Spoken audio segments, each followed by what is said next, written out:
Hi, please join me in an exercise. Let's pretend that you care about something.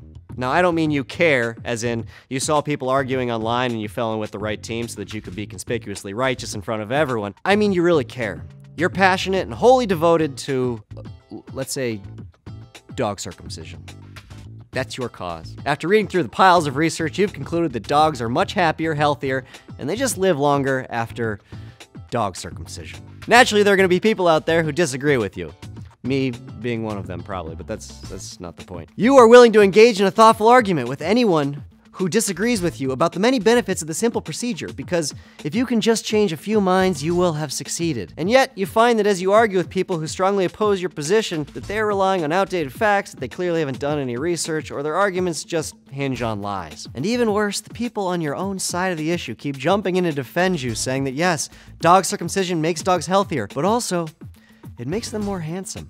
Now, you can't completely disassociate yourself from lunatics like that because technically they're still fighting for your cause, but pretty soon, you're lumped in with a whole pile of people who just aesthetically like staring at a cut dog penis, and no one will ever take any of your legitimate points seriously again. So you quickly find that where your particular passion is concerned, that it's hard to say who sucks at this more, the other team or your own. Now, apply that same logic to any actual hot-button issue and you'll see why it's impossible to ever advance a cause in a meaningful way on the internet. On either side of the argument, there are about 50 people tops who actually know what they're talking about. Then, behind them, there are 100,000 5-year-olds holding lit torches, screaming and running loose, and just setting fire to their own camps. If you kick every Latino out of this country, then who is going to be cleaning your toilet, Donald Trump? Oh. They believe in the same cause as you, at least what they understand of it, but they have zero impulse control, and the screaming is just way more fun than actually saying anything. And man, all this new attention is sure exciting. Naturally, the opposing side will point to these people as the core of your movement because they are just easier to cut down.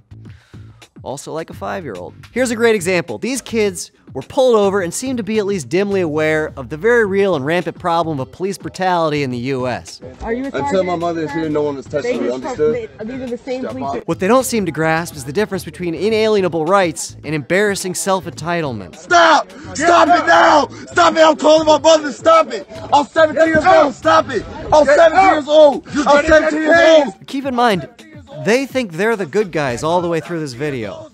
After all, they're the ones who shared it with the world. From the moment they hit play to the point that they uploaded it to YouTube, it never occurred to them that they might be doing more harm than good. Not only does it devalue all the genuine cases of police violence against innocent people, but it's just incentive for the opposing side to say, there, now you got the future you wanted. The next generation has no respect for the American justice system. Thanks a lot, libtards.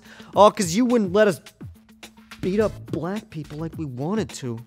And these dummies don't just offer detractors fuel for their fire, they also occasionally fire blindly into their own ranks, which is exactly what happened in this news story from the Washington Post. It criticizes comedian and feminism advocate Amy Schumer for being a hypocrite. It was followed immediately by a similar article in The Guardian, both arguing that some of her jokes reveal a huge blind spot about rape and women of color, which, I don't know, maybe it does. I certainly am in no position to say. But more importantly, she's on your team. She's been fighting on behalf of women's rights on one of the biggest stages possible, and doing it all in a very clever and incisive way. What if my mom is the DA and won't prosecute? Can I rape? No, you cannot. Why would you attack your franchise player like that? That's of course rhetorical, I know the answer. It's because the dummies in the back row of any movement think that accusing someone of being on the wrong team just to watch them sink is the same thing as exacting actual tangible change in the world. Except one, of course, is way, way easier. But here's the thing. You need those dummies. You can't carve the idiots out of your cause because they outnumber you. So you have to keep them at least somewhat happy. It's like placating an actual 5-year-old, you just have to think like a 5-year-old. Your cause can't only be about complex issues like abortion rights and the wage gap and the persistent threat of sexual violence against an entire gender, because those issues are boring. You get about 10% of your cause dedicated to that. And then the other 90 has to be about how Black Widow's backstory is problematic. Or it has to be dedicated to crashing into dude pedestrians on the sidewalk to prove that men walk sexistly. Or it has to be about using the right glossary of terms like code words that signal your goodness. You know, simple stuff. If someone doesn't use words like microaggression or virgin neckbeard or patriarchal system, then, you know, they're probably bad guys. And the same goes for the opposing side. If you tried to use a word like privilege in a non-sarcastic way on a men's rights forum, you will be banned immediately. The incantations, see, are more sacred than the actual cause in most cases. So what can you do?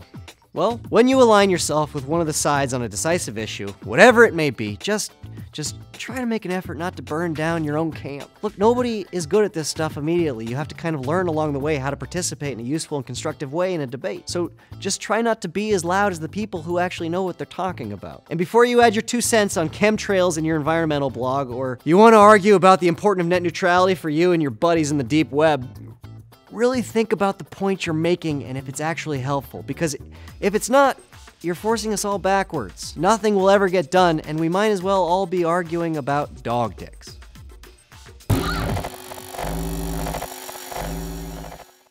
Hi, thank you for watching that video. Please subscribe if you haven't already. And as a special challenge, I encourage you not to comment on this video. I know you want to, but I'm encouraging you to try silence for once.